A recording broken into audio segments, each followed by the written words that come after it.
WorldVentures is becoming a magnet for success because it's basically the nature of what we're all about. It's hard to believe how much ground we've covered in such a short period of time. You know, in our first year, we did about 15 million in sales. Our second year, we closed out at right at $50 million. That's over a 320% increase in our second year. And we are totally convinced that we will clear in our third year $100 million. And I'll tell you what's going to happen much faster than you might imagine is that we're going to become a $1 billion company.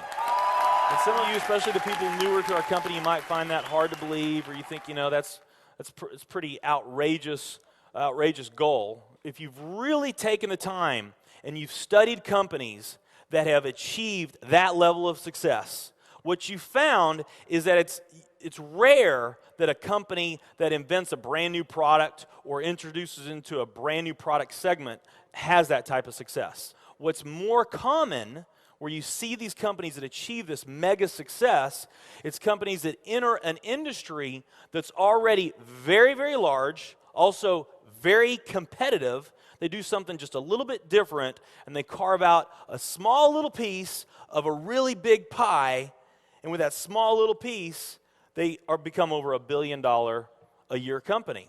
A great example of that is Cheesecake Factory. I mean, we all know how competitive and how big the restaurant business is. And Cheesecake Factory, they're not doing something that much different than everybody else. They're doing things just a little bit different.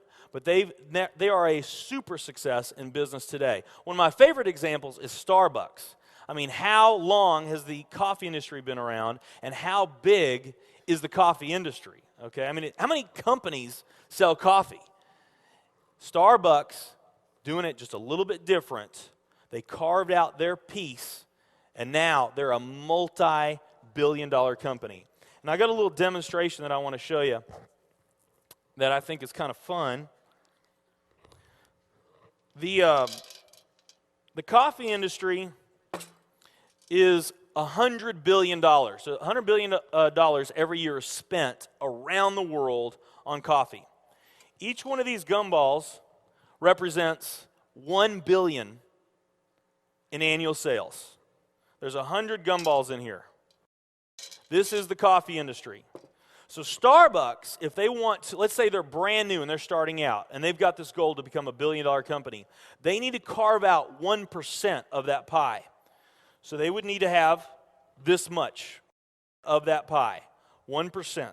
So it's really, you know, a small percentage of this overall pie.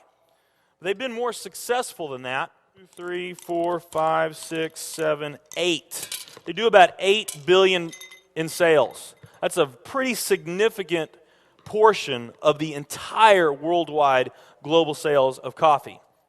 The nutrition industry is $226 billion every year is spent on nutrition. So again, each one of these gumballs represents $1 billion in sales. So here's the coffee industry, here's the nutrition industry. And by the way, you may not know this or not, but over half of all the network marketing companies on the planet today, they're nutrition companies. Now let's talk about the travel industry. We need a bigger base here. All right, here's the travel industry.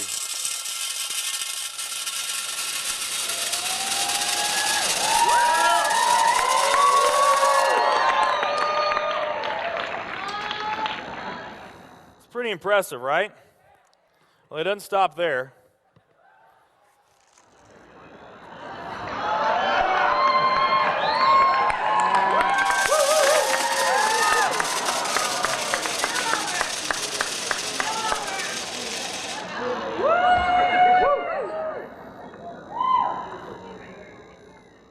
That's pretty big, right?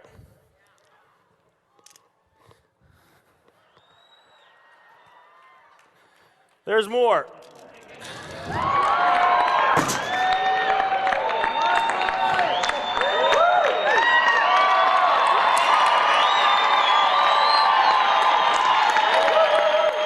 But wait, there's more.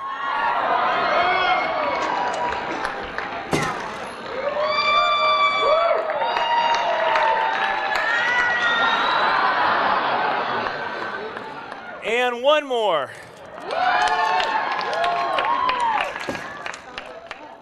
All right. So here's coffee. Here's nutrition, the entire nutrition industry. Here's travel.